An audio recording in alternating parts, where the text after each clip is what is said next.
The envelope was thick, cream-colored, heavy in my hands. I didn't open it at first. 30 candles. A quiet apartment. My husband hovering. When I finally slit the paper, I froze. The words burned brighter than any flame. You're adopted. We never loved you. Don't contact us again. Mom, I heard my husband's voice, calm but worried. Are you okay? I smiled, slow, sharp, unconvincing. Yeah, I said. I just need to make a phone call. I dialed my lawyer before I even sat down. 30 minutes later, papers were filed. Everything, the house, the cars, the business they, were all in my name. I just didn't know it yet. I remembered my first real birthday with them 17 candles. My cheeks flushed, laughter in the sunroom. I had trusted them, loved them, believed in their smiles. I never imagined the hand that once held mine could write something so cruel. It wasn't sudden, not really. There were whispers first, offhand comments about my adoption.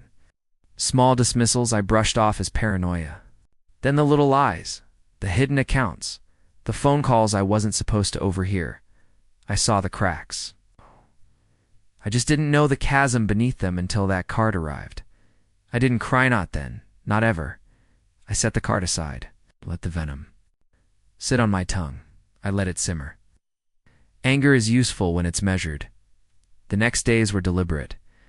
I smiled at neighbors, asked casual questions, and noted everything. Every asset, every signature, every weakness. I built a map of their empire while they plotted vacations, investments, meaningless lives. I had patience. They had arrogance. That was my advantage. By week 2, I had every document, every loophole. My lawyer became my accomplice in silence. Transfers were executed in shadows, signatures notarized under my name, ownership quietly shifting. I didn't gloat, not yet. Every move was a chess piece sliding into place, and then the morning arrived. Crisp air, sun bleaching the sidewalks, birds chirping like it was any other day. Except for them, it wasn't.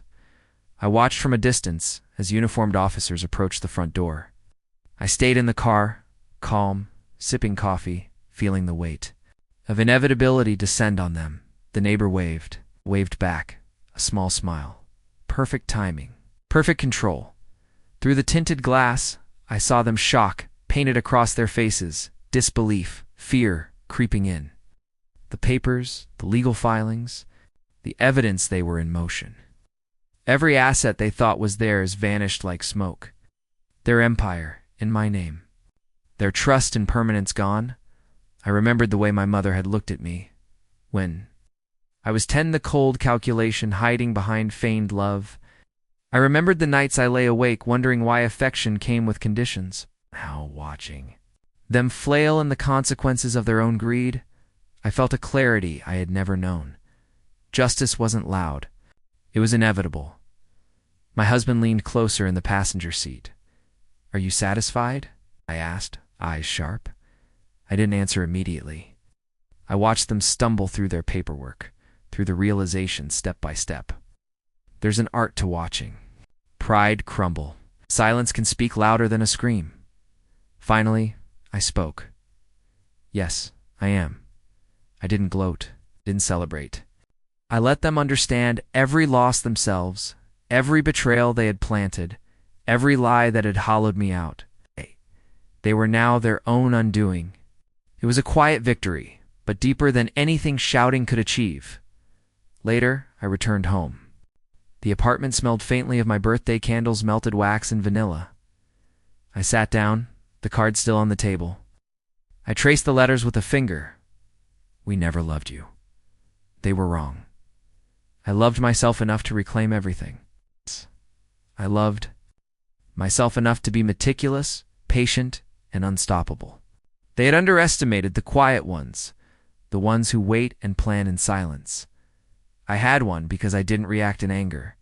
I reacted in precision. Police reports, the legal filings, the confiscated assets, they were mine, and I didn't need to write another word. My presence, my calm, was enough. I poured another cup of coffee and smiled, this time without restraint. 30 years of not knowing.